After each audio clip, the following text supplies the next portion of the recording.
Money garland, pagdiriwang ng tagumpay o simbolo ng kayabangan. Ang money garland ay madalas na ginagamit sa mga graduation upang magbigay pugay sa tagumpay ng kanilang mga anak.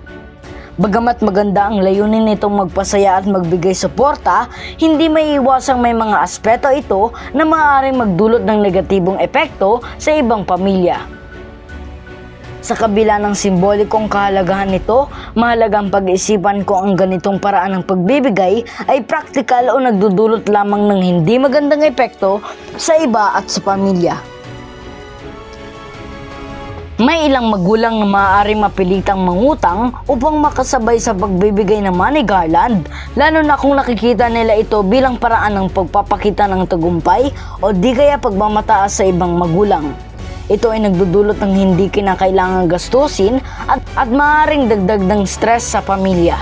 Para sa akin, mas mainam kung ang pera ay diretsyong ibigay na lamang sa bahay.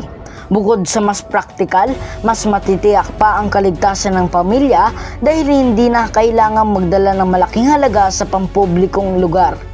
Sa ganitong paraan, ang intensyon ng pagbibigay ay nananatiling taos-puso, makabuluhan at walang pagkukunyari. Ikaw, ano ang iyong opinyon?